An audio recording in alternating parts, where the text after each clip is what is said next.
Hello everyone, I'm Namita Piparaiya and you are watching me on fittak. Today we are going to understand how yoga can help us manage those troublesome PMS symptoms. First and foremost, we are going to understand that during the time of PMS, which is around periods or a week or so before periods, what is it that we can do to minimize the symptoms? Number one thing is that we must incorporate mindfulness practices like pranayama and meditation during that time, or do more restorative, slower paced yoga practices because they're excellent for stress management and will also help you have lesser pain and discomfort during the periods. So one very effective technique that you can perform before the periods begin to manage PMS is deep breathing or deep belly breathing, particularly with longer exhalation.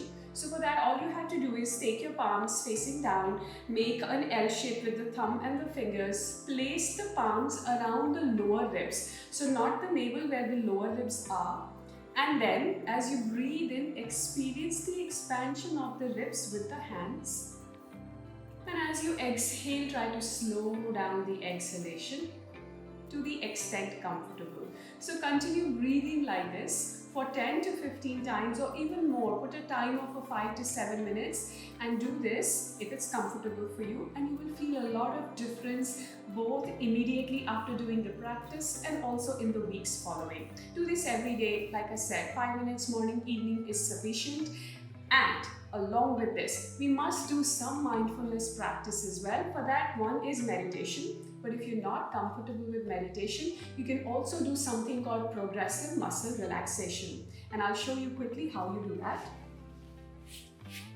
You simply lie down and you will tense and relax various muscles in the body. And I'm going to show you hands first because it's easier to demonstrate. So take your hands, squeeze them into a fist, really create tension all through the arm. Holding that tension, squeezing an invisible ball between your hands, and then release, drop the hands down, and take a few breaths here. The same thing you can do with the legs, with the toes, with the belly. You can do it with the face in the end, which is just squeezing the face like you had some sour lemon or something you don't really enjoy. Just making funny faces and then relaxing completely. So like this, you cover the whole body, tensing and relaxing different areas, and then spend a few minutes in Savasana. So these are two very good practices to help you reduce the impact of the PMS. Also, during PMS or while your periods are going on, there's a lot of physical discomfort that also comes along. During that time, it's helpful if you do some restorative yoga practices. Now, restorative yoga is more relaxing. You can use props like a chair, wall, bolster, blocks, whatever is available. You try to hold the posture to the extent that's comfortable for at least 1 to 2 minutes or even 3 to 5 minutes, depending on how you are feeling. One of my favorite postures is Nikunjasana. Let me show you that. You come into cat-cow here. Walk your hands forward, bring the forehead down. So it's like a modified child pose, and find any variation of this position that works for you. You can have the toes tucked in, you can be sitting further back, you can be leaning further forward, you can even bend the elbows. Find something that feels good to you and then hold that. And now that we're in this position, another very nice movement that helps is cat-cow. To do that, you inhale as you look up and increase the curve of the lower back. And as you exhale, bring the chin to chest, press the ground away, and repeat. Inhaling and exhaling. So this is one way to do that.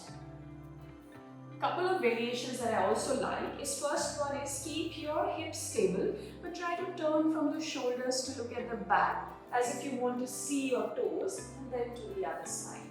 Little bit sideways movement helps you add some variety and might actually be more helpful.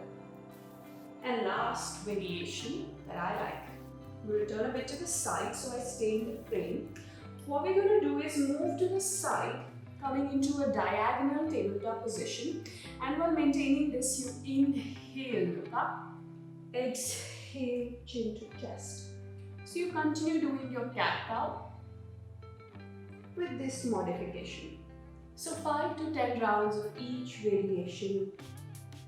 Taking breaks in child pose like this between each set and doing some deep breathing is very helpful.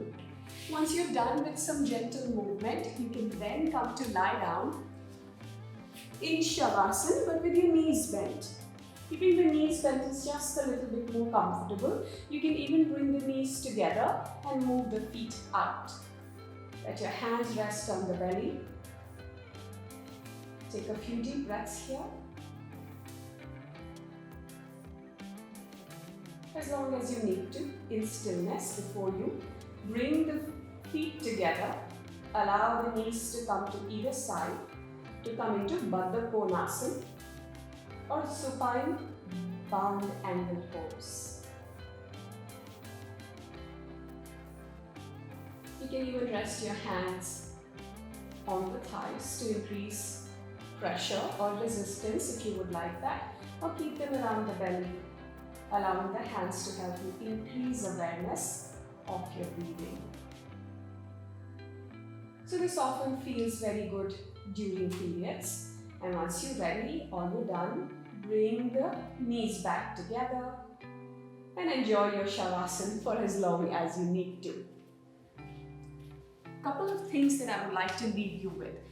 Throughout the month, what you do or the kind of stress levels you have, the diet you've taken, the exercises that you have done do have an impact on how this time of the month is going to be for you. So if it's been a particularly stressful month, it's a good idea to amp up your mindfulness meditation and pranayama practices. Spend more time relaxing and unwinding. That is going to help you have a better experience during the periods. Alright, that's it from me for today. I hope you enjoyed the session. Thank you so much for watching this.